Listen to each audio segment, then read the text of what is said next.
Buenas, mi nombre es Nicole Mateo y le estaré hablando sobre la comunicación y comportamiento del consumidor.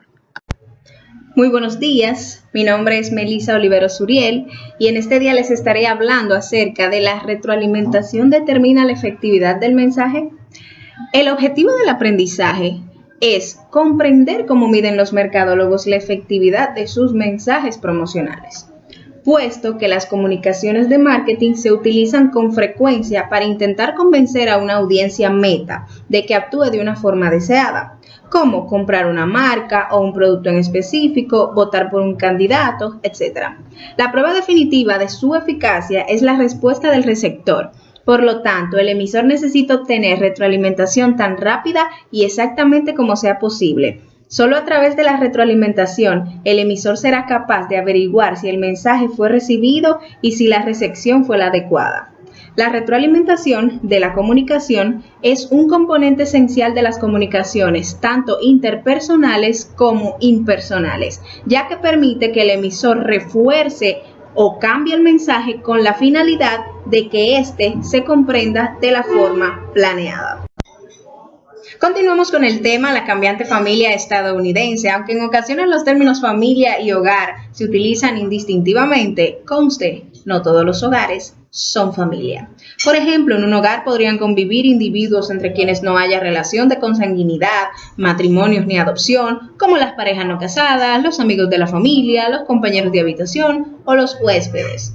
Sin embargo, en el contexto del comportamiento del consumidor, los términos hogar y familia suelen emplearse como si fueran sinónimos. En gran parte de las sociedades occidentales predominan tres tipos de familia: la pareja casada, la familia nuclear y la familia extensa. Lo más sencillo de los tres, por el número de miembros que lo constituyen, es la pareja casada, formada por dos cónyuges, un esposo, una esposa, y uno o varios hijos constituyen una familia nuclear. Este tipo de familia es el más común y si bien está declinado cuando la familia nuclear comparte el mismo hogar con por lo menos uno de los abuelos, recibe el nombre de familia extensa. Durante los últimos 30 años, la presencia de la familia extensa también ha disminuido a causa de la movilidad geográfica que está dividiendo a las familias.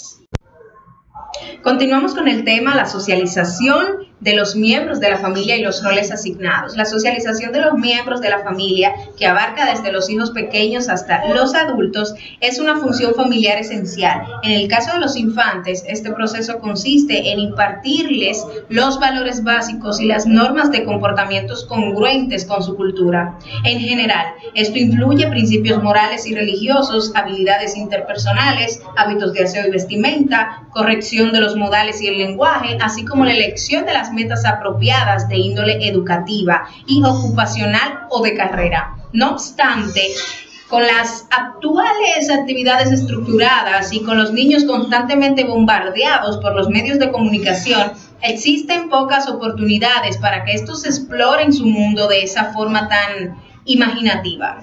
Con frecuencia, los mercadólogos eligen como objetivo a los padres que buscan ayuda para cumplir la tarea de facilitar la socialización de sus hijos. Con el propósito, los mercadólogos son sensibles al hecho de que la socialización de los niños pequeños les brinda una oportunidad de sentar las bases sobre las cuales ir acumulando todas las experiencias posteriores a lo largo de su vida. Esas experiencias se reforzarán y modificarán conforme el niño transite hacia la etapa de la pubertad, de la adolescencia y finalmente la edad adulta. De esta manera damos paso al siguiente tema: socialización de los niños como consumidores. El aspecto de la socialización de los niños que resulta especialmente pertinente para el estudio del comportamiento del consumidor es la socialización del consumidor, que se define como el proceso mediante el cual los niños adquieren las habilidades, los conocimientos, las experiencias y las actitudes que requieren para cumplir su función como consumidores. De lo dicho hasta el momento, podemos resumir que la familia es un subsistema social en el cual determinados miembros asumen ciertos roles con respecto a los demás. Estos roles se generan y se mantienen a través de feedback, es decir, a través de las dinámicas de carácter complementario y recíproco que las propias familias generan. Una persona a la que se le atribuye determinado rol suele verse coaccionada a comportarse de una manera que concuerde con el rol que se le ha asignado, lo cual confirma la validez de la atribución original. De esta manera damos paso a otro tema llamado toma de decisiones familiares y roles relacionados con el consumo. Aun cuando muchos mercadólogos reconocen que la familia es la unidad básica para la toma de decisiones, cada vez con mayor frecuencia estudian las actitudes y el comportamiento del miembro de la familia que consideran desempeña la función principal en cuanto a la toma de decisiones.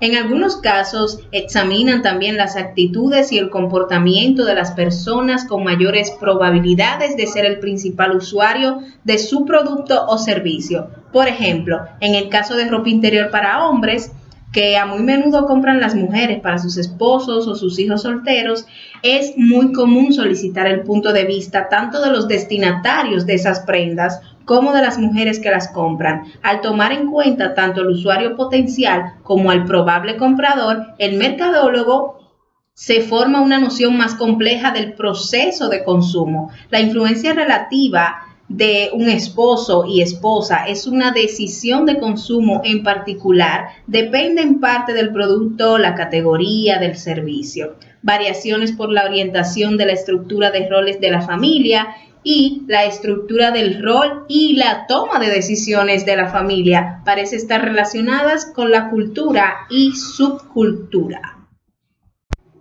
Dinámica de la toma de decisiones entre cónyuge. A los mercadólogos les interesa la cantidad de influencia relativa que corresponde cada uno de los cónyuges en el momento de decidir sobre el consumo de la familia. La toma de decisiones entre los cónyuges también parece relacionarse con la influencia cultural. Varias investigaciones donde se compararon los patrones de toma de decisiones entre esposos y esposas en la República Popular China y Estados Unidos revelaron que entre los chinos el número de decisiones conjuntas era considerablemente menor y el de las decisiones dominadas por el esposo era mayor en muchas de las compras destinadas al hogar. El rol cada vez más frecuente de los niños en la toma de decisiones familiares. La intuición en los niños es muy importante. Ella puede prevenirlos de posibles peligros, orientarlos en actividades que les gustan y ayudarlos a desarrollar su carácter a través de la toma de decisiones. El rol de los padres es fundamental en el desarrollo de esta capacidad. Los roles familiares suelen ser inconscientes y parten de las funciones que cumplen cada miembro dentro del grupo familiar. Esto fue todo de mi parte, pasamos a mi compañera.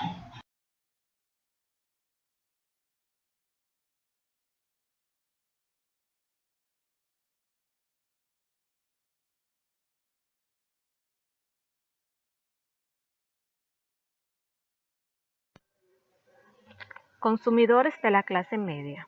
Para muchos mercadólogos, la clase media sería aquella en la que los hogares van desde la clase media hasta la clase media baja. En términos de algunas variables aceptables o de la combinación de variables como son el ingreso, la educación y ocupación, esta visión de la clase media no incluye a la clase media alta, la cual a lo largo de los años ha sido tratada cada vez más con más frecuencia como uno de los segmentos de los consumidores con amplios recursos económicos.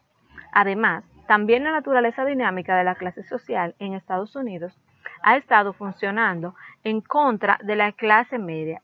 Específicamente, hay evidencia creciente de que la clase media estadounidense está desapareciendo lentamente para que los consumidores de la clase media cada vez más con mayor frecuencia se desplacen ascendentemente hacia las posiciones de la clase media alta, mientras otro segmento más pequeño está perdiendo terreno y deslizándose hacia abajo, a los lugares de la clase trabajadora, creando una distribución semejante como lo que es un reloj de arena.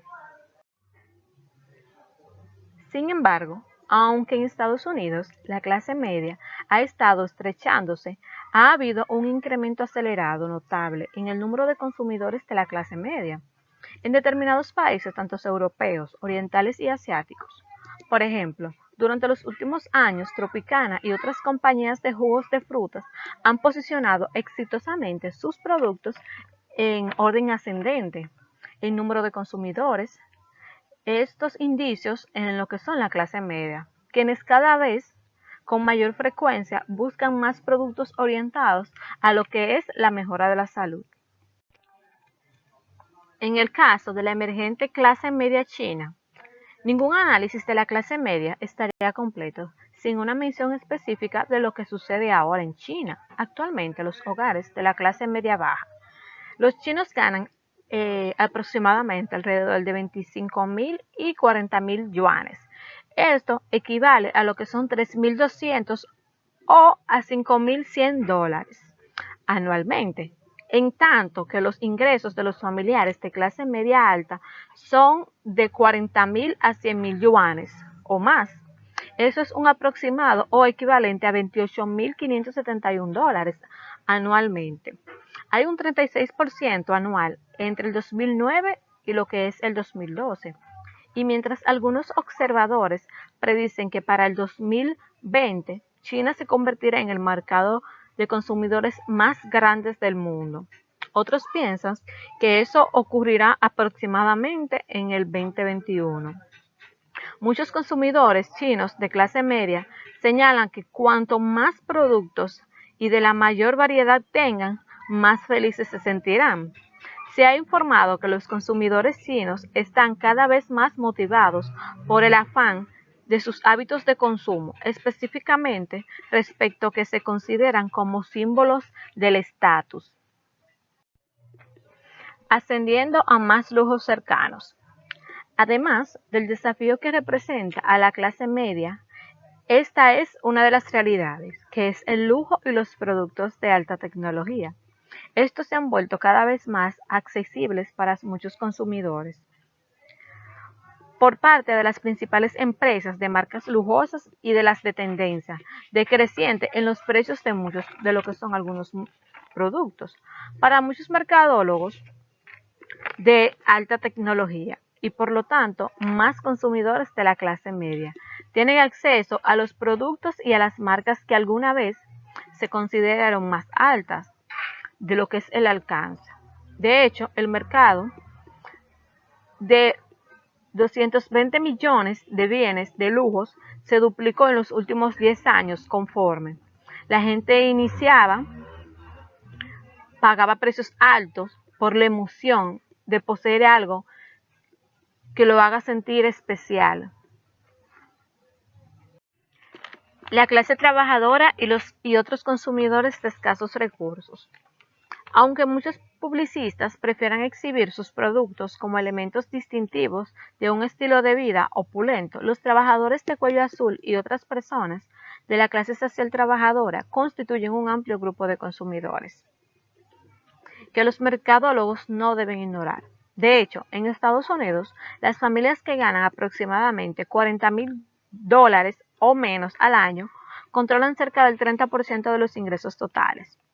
Los consumidores de la parte inferior de la escala social o clase baja, en realidad muestran mayor lealtad a la marca que los ricos, ya que no podrían permitirse cometer errores al momento de cambiar una marca para una marca desconocida, consistente de la importancia de llegar o no llegar a los que son los consumidores de la parte inferior de la escala. La compañía como RC Coca, Mastercard y McDonald's eligen objetivos como lo que son los consumidores. Juanes Pérez y a las Juanas Pérez también. Con anuncios que reflejan los estilos de vida modestos de algunos de estos clientes, por ejemplo, los mercadólogos deben ser receptivos. De hecho, de que los consumidores de menos recursos a menudo gastan en alimentos con un alto porcentaje de sus ingresos disponibles en comparación con lo que son las contrapartes de la clase media. La llegada de la clase tecno. El nivel de pericia para leer y escribir, de la familiaridad y la competencia con la tecnología, sobre todo en lo que es referente al uso de las computadoras, el Internet, parece que se ha constituido en una nueva base para la determinación de la composición de lo que es la clase, el estatus o el prestigio social. Quienes no están familiarizados con las habilidades computacionales o carecen de ellas suelen considerar una clase tecnológicamente inferior. Educadores, dirigentes empresariales y funcionarios gubernamentales advierten sobre el hecho de que la incapacidad de utilizar correctamente la tecnología está produciendo un impacto negativo en los estilos y en la calidad de vida de quienes carecen de conocimientos en las computadoras. El fanático de las computadoras obtiene estatus. La importancia de la computadora y de otras tecnologías de la información y la comunicación en la función predominante que tiene en nuestras vidas han originado un cambio significativo en la cuestión de la suerte. Ahora el fanático a las computadoras a menudo es visto por ser amigable y simpático. La imagen cada vez más positiva de los fanáticos a las computadoras ha hecho que estos sean sus estilos de vida, sean objetivos de los mensajes de los mercadólogos diseñados para insertar su enorme afición a los productos tecnológicos modernos. De hecho, según una encuesta nacional de opinión británica, ampliada a participantes entre los 7 a 16 años de edad, los fanáticos que son hábiles en el manejo de las computadoras son ahora los chicos más populares de las clases. Selección de aplicaciones de la clase social al comportamiento del consumidor, como lo son la ropa, moda y compras. También se encuentra la búsqueda de recreación, ahorros, gastos y créditos. En este caso, los perfiles de las clases sociales ofrecen un vasto panorama sobre los valores de las actividades y comportamientos que distinguen a los miembros de las distintas clases sociales. Esta sección se enfoca específicamente en hallazgos de investigación de consumidores, específicamente respecto del comportamiento, como consumidores de las diferentes clases sociales. Ejemplo, en lo que es la ropa, moda y compra. Un filósofo griego dijo en una ocasión: primero conocerte a ti mismo y después adornarte de una forma adecuada. En la actualidad, esta pizca de sabiduría es útil para los mercadólogos de ropa. ¿Por qué? Porque la mayoría de la gente viste según su imagen que tienen de sí mismo, en la cual se incluyen sus percepciones de sus tendencias a una clase social u otra.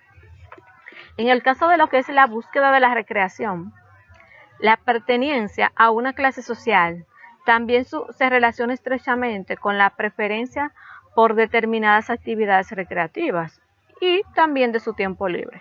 Por ejemplo, los consumidores de la clase alta suelen ir a lo que es el teatro, los conciertos, lugares de partida de fútbol americano y colegial. Sus vacaciones frecuentemente son en determinados lugares lujosos y exclusivos durante un número determinado de días en los cuales se van a vacacionar. En el caso de lo que es ahorros y los gastos al momento y crédito, el ahorro y el gasto y el uso de tarjetas de crédito parecen relacionarse con la posición en determinadas clases sociales. Los consumidores de la clase alta están más orientados al futuro y a la confianza en su talento financiero, por lo cual se muestran más dispuestos a lo que son las inversiones seguras, acciones, bienes raíces. En cambio, los consumidores de clase baja se van correlacionados a los gastos en ahorrar, en respecto a los gastos y muy basados a los que son los consumos en las tarjetas de crédito.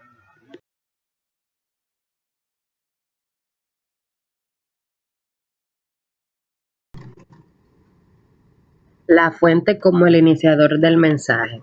Las comunicaciones de marketing de una compañía están diseñadas para lograr que el consumidor esté consciente de un producto o servicio, inducir a la compra o al compromiso, crear una actitud positiva hacia el producto o mostrar cómo éste puede solucionar el problema del consumidor mejor que un bien de la competencia. El emisor como iniciador de la comunicación puede ser una fuente formal o informal. En las comunicaciones de marketing, Una fuente formal representa una organización, ya sea con fines de lucro o sin fines de lucro. Una fuente informal originalmente se definió como una persona que el receptor conoce personalmente, como un familiar o un amigo que brinda información o consejo acerca de un producto. Sin embargo, actualmente las fuentes informales incluyen también a personas que influyen en el consumo de los individuos a través de las redes sociales en línea y otros foros de la web.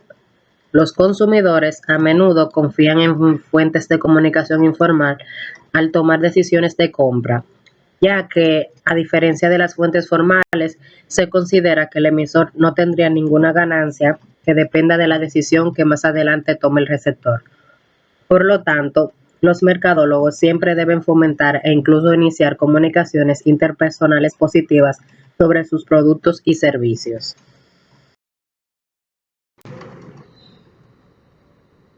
Las comunicaciones pueden ser impersonales o interpersonales. En marketing, las fuentes de comunicaciones impersonales son organizaciones, ya sea lucrativas o sin fines de lucro, que desarrollan y transmiten los mensajes adecuados mediante sus departamentos de marketing, agencias publicitarias o de relaciones públicas y voceros.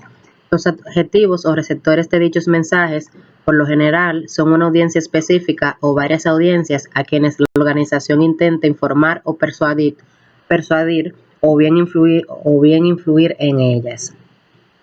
Los emisores de las comunicaciones interpersonales pueden ser fuentes formales, como un vendedor en una tienda física o virtual, o fuentes informales, como los pares con quienes el consumidor se comunica cara a cara o a través de los medios electrónicos. El factor clave detrás del impacto persuasivo de un mensaje personal o interpersonal recibido de una fuente formal o informal es la credibilidad de la fuente, es decir, hasta qué punto el receptor confía y cree en la fuente que envía el mensaje. En la credibilidad de la fuente está la honestidad y objetividad percibidas del patrocinador de la comunicación. Tienen una influencia significativa para determinar la forma en que la comunicación será aceptada por él o los receptores. Cuando la fuente es sumamente respetada y valorada por la audiencia a la que se intenta llegar, será mucho más probable que el mensaje goce de credibilidad. Desde una perspectiva del marketing, los grupos de referencia son aquellos que sirven como marcos de referencia para los individuos en sus decisiones de consumo, ya que son percibidos como fuentes creíbles. A los grupos de referencia que influyen en términos generales sobre valores o comportamientos definidos, se les llama grupos de referencia normativos. A los grupos de referencia que fungen como modelos para comparar actitudes o comportamientos específicos o definidos de una manera muy estricta, se le llama grupos de referencia comparativos. Un grupo al cual un individuo pertenece o pudiera tener derecho a pertenecer se conoce como grupo de afiliación.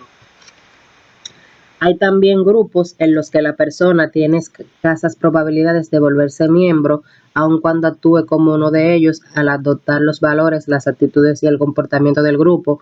Cada uno de estos grupos se denomina grupo simbólico.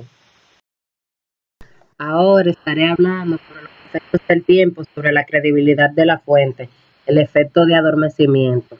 Cuando se transfiere información desde la memoria a corto plazo hasta la corteza cerebral, donde se localiza la memoria a largo plazo, con el paso del tiempo se separa del contexto en que fue aprendida. Por ejemplo, a pesar de que usted sabe que la capital de Estados Unidos es Washington, D.C., quizá no recuerde cómo aprendió esta información específica. A este fenómeno se le conoce como amnesia respecto de la fuente o el efecto de adormecimiento.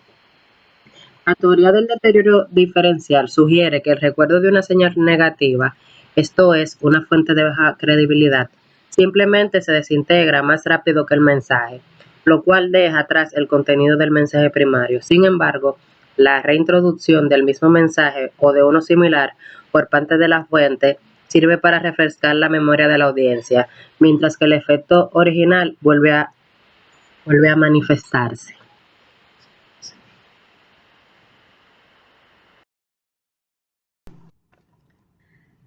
El medio o canal de comunicación puede ser impersonal, como en la comunicación masiva, o interpersonal, como una conversación formal entre un vendedor y un cliente, o una conversación informal entre dos o más personas que se realiza cara a cara, por teléfono, por correo o en línea.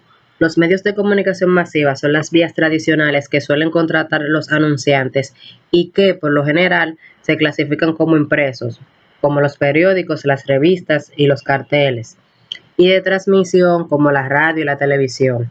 Normalmente los medios masivos son impersonales, pues a todos los receptores le llega el mismo mensaje transmitido por una fuente determinada. Entre el diseño de mensajes persuasivos está que el mensaje puede ser verbal, o sea, hablado o escrito, no verbal, como una fotografía, una ilustración o un símbolo, o una combinación de ambos.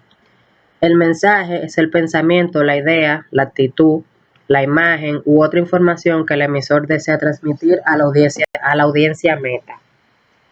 El patrocinador, que puede ser un individuo o una organización, debe establecer primero los objetivos del mensaje, seleccionar un medio adecuado para enviarlo y diseñar el mensaje de forma apropiada para cada medio y para cada audiencia. Los objetivos de un mensaje persuasivo incluyen crear conciencia acerca de un servicio, promover las ventas de un producto, motivar o desmotivar ciertas conductas, atraer a compradores minoristas, reducir la disonancia posterior a la compra, crear buena voluntad o una imagen favorable, o cualquier combinación de estos y otros objetivos de la comunicación. Hasta aquí mi exposición.